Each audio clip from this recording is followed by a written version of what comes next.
Hello, and welcome to Spirit Among Us. There are those in the church that would like to paint Jesus in a way that shows him to be a people pleaser. They like to think that Jesus came to make people happy. Throughout his life, his goal was to bless people, to help people prosper, to bring them good lives, and just to make them happy, to do whatever it takes to please them. And they take this idea and then apply it to today, and say that God's goal is to please us. God's purpose is to make us happy. He just wants us happy. He wants us to have good lives. But you see, that's not quite the truth. While it is true that God does want us to be happy, He does want to make us happy, that's not His ultimate purpose. That's not His ultimate goal in everything.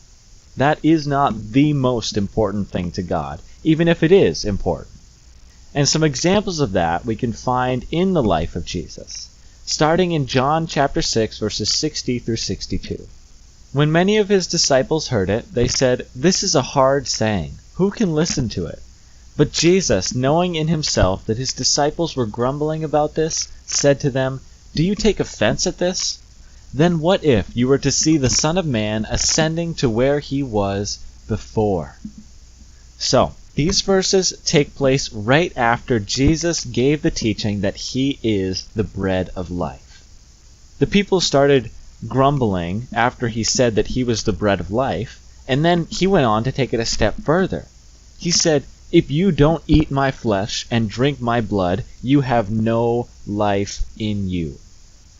And so then in response to that, the disciples heard that and they're saying, "We have to eat his flesh and drink his blood? That's a hard saying. How can we listen to that? Who can listen to that?" But the key here is in how Jesus responded to them. He knew that they were grumbling. He knew that they were offended. And so he said, "Are you offended at this? Do you take offense at this?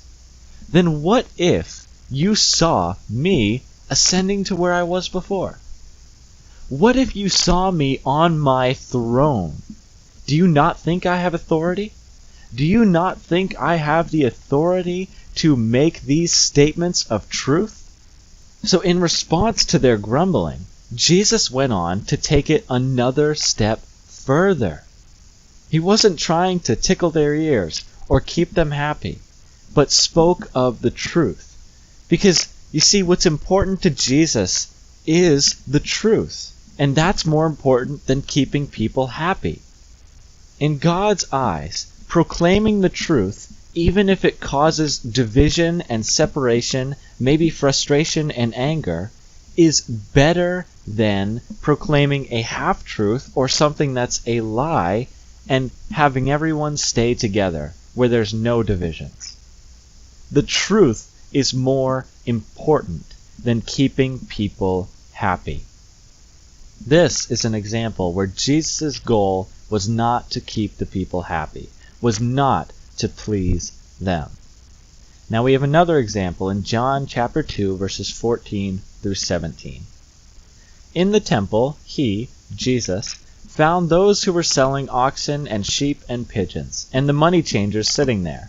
And making a whip of cords, he drove them all out of the temple, with the sheep and oxen. And he poured out the coins of the money changers and overturned their tables. And he told those who sold the pigeons, "Take these things away. Do not make my Father's house a house of trade." And his disciples remembered that it was written, "Zeal for your house will consume me."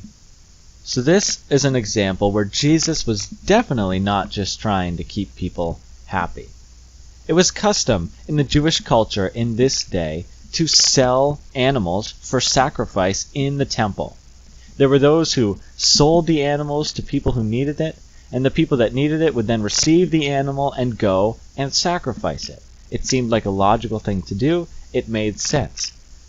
But what Jesus saw in that was that these people were using the temple of God, which was meant to be a holy place to worship God, as a place to trade, a place to make money. And so he got pretty darn frustrated about this. He started overturning tables. He poured out coins. He made a whip and drove everyone out of the temple. That's how much he cared about the truth. And in this instance, Jesus was not trying to keep people happy. He was not trying to please those people who were selling sheep and oxen and pigeons in God's temple. That was not his goal and not his purpose.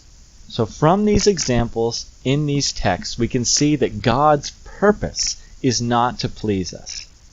While he may want to do that at times, and may want to bless us with things, give us joyful lives, that's not God's ultimate goal in everything.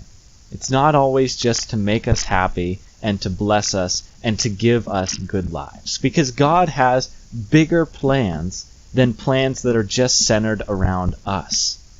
He has plans to create a new heaven and a new earth, to restore all things to himself, to make a new, perfect world.